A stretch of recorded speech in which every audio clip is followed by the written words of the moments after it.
I thought success would make things lighter. That once I reached a certain point, everything would finally feel calm. That's what people don't tell you. They tell you success brings freedom, confidence, peace. But nobody tells you what actually changes when you get there. The first thing I noticed wasn't excitement, it was awareness. Every move felt louder. Every decision felt heavier. Even small moments stopped feeling small. I remember sitting alone after a day that should have felt perfect. Nothing went wrong. Everything looked fine from the outside.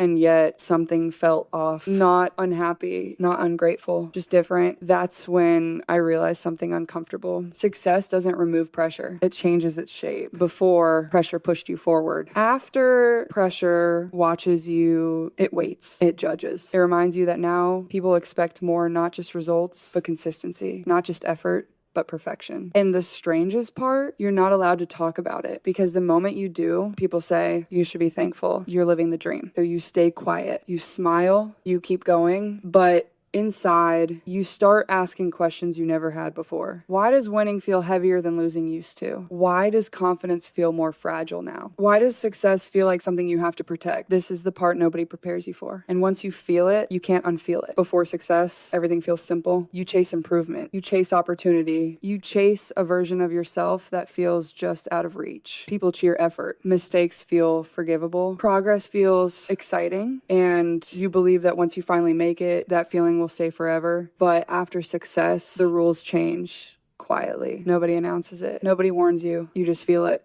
Effort stops being celebrated. It becomes assumed. Improvement stops being exciting. It becomes expected. And mistakes stop being part of the journey. They start feeling like threats. You realize you're no longer chasing something, you're defending it. Defending a reputation, defending a standard, defending the version of yourself that people already believe in. That's exhausting in a way that ambition never was, because ambition feels hopeful. Expectation feels heavy. Before, you could play free. Now, every choice feels like it carries consequences. You start thinking one step ahead of the moment you're in, not because you want to, but because you feel watched, even when no one is around. And the hardest part is this: nothing is actually wrong. You achieved what you wanted. You're doing what you dreamed of. You should feel fulfilled. So when something feels heavier instead of lighter, you don't know how to explain it even to yourself. That's when doubt creeps in. Not doubt about ability, doubt about feeling. You start wondering if this is what success is supposed to feel like. And if it is, why does no one talk about it? After a while, you stop talking about it, even in your own head. You don't label it. You don't question it out loud. You just adjust. You move differently. You think longer before speaking. You replay moments more than you used to. Not because you're scared, but because you're aware. Awareness becomes constant. You become aware of how people react when you succeed. You become aware of how quickly silence replaces praise. You become aware that expectations don't pause just because you're tired. And that awareness slowly changes how you experience everything. Moments that used to feel exciting now feel monitored. Compliments feel conditional. Confidence starts feeling like something fragile, something you have to maintain instead of something you naturally feel. You notice it in small ways. You celebrate less. You question more. You feel pressure even on good days, because good days are no longer enough. They're the baseline. And the strangest part is that none of this comes from failure. It comes from success, from being seen, from being trusted, from being expected to deliver every time. That's when you realize success doesn't just give you opportunity. It gives you responsibility. Responsibility to stay consistent. Responsibility to stay composed. Responsibility to be the same person people believe you are, even on days you don't feel like that person at all. And you can't talk about this openly, because the moment you say, this feels heavy, people hear, I'm complaining. They don't hear honesty. They don't hear reflection. So you carry it quietly. You tell yourself this is normal. You remind yourself how far you've come. You convince yourself to keep going. But deep down, something has changed. Not in your ability, not in your work ethic, in how success feels. And once that feeling changes, you can't go back to not knowing it existed. At some point, you realize the pressure isn't just about performance anymore. It's about identity. People stop asking what you're becoming. They decide who you already are. And once that happens, every moment feels like it's being measured against a version of you that never gets tired, never doubts, never slips, a version that exists more in expectations than in reality. You start feeling the difference between who you are and who you're supposed to be. You're still working just as hard, still caring just as much. But now the margin for being human feels smaller. You notice it in how reactions change. A great moment gets a nod instead of excitement. A normal mistake gets analyzed instead of understood. And slowly, without meaning to, You start protecting yourself. You play safer. You speak less. You reveal less of what you're actually feeling. Not because you're hiding, but because you're trying to survive the weight of consistency. That's when joy becomes complicated. You still love what you do, but the feeling is different. It's keter, more controlled, less spontaneous. You realize that success didn't take joy away. It made joy harder to reach, because now joy has to fight through expectation, responsibility, and constant evaluation just to exist. And this is the part no one prepares you for. Success doesn't just raise your standard, it raises everyone else's.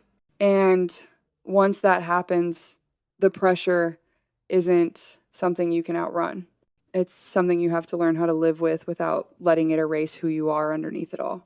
Eventually, you stop asking when it will get easier. You realize that question doesn't have an answer. Instead, you start asking different ones. How do I stay grounded when everything around me feels elevated? How do I protect my sense of self when success keeps trying to redefine it? How do I enjoy moments without immediately measuring them? These aren't questions people see you ask. They're quiet, private, the kind you sit with when the noise dies down. You learn that success doesn't just give you more, it takes more emotional control, more discipline, more restraint.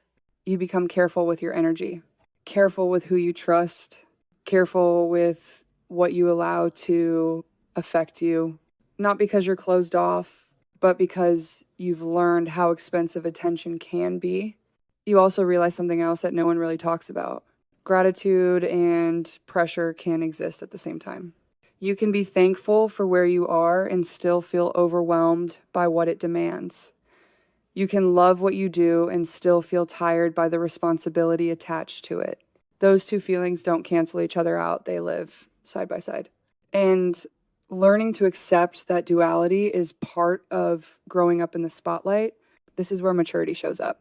Not in louder confidence, not in bigger celebrations, but in the ability to sit with complexity without needing to explain it away.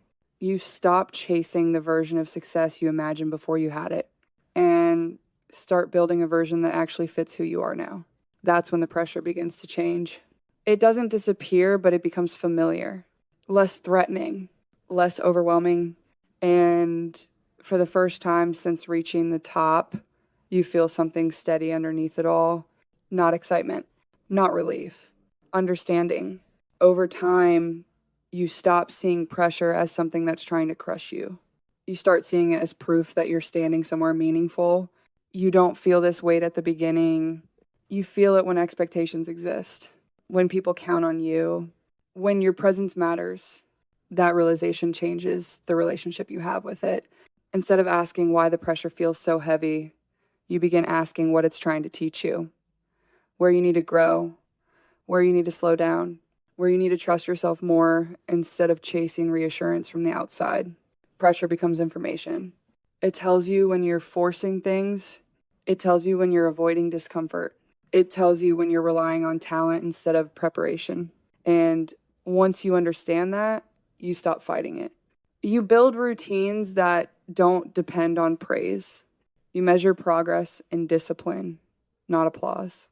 You focus on consistency instead of moments. That's when confidence starts feeling different again. Not louder, not flashier, quieter, more rooted. The kind of confidence that doesn't panic when things don't go perfectly. The kind that trusts the work even when results take time to show. The kind that doesn't need to prove itself every single day. This is the version of success people rarely talk about. The one where you're no longer chasing validation, you're protecting balance. Where you're no longer reacting to pressure, you're carrying it with intention. And that's when you realize something important. Success didn't change you. It revealed what needed to mature. At some point, you stop waiting for pressure to disappear. You accept that it's part of the space you've earned. Not because it's easy, not because it feels good, but because it means what you're doing matters. You realize that the pressure you feel now isn't a punishment for success, it's the responsibility that comes with it. It's the cost of being trusted, of being watched, of being expected to show up again and again. And once you understand that, the fear around it starts to fade. You stop asking whether you're strong enough for the pressure. You start realizing that the pressure is what made you stronger. The nights where you questioned yourself, the moments where success felt heavier than failure, the silence where you had to sit with expectations instead of running from them. All of that shaped something deeper than confidence. It shaped clarity. Clarity about who you are when no one is clapping. Clarity about why you keep going even when it feels heavy. Clarity about the difference between performing for others and showing up for yourself. And maybe that's the part TV never shows. Not the pressure itself, but what it turns you into if you don't let it harden you. So if you're watching this and feeling pressure in your own life, understand this. Pressure doesn't mean you're behind. It doesn't mean you're failing. It usually means you're standing right before growth. You don't need to escape it. You don't need to silence it.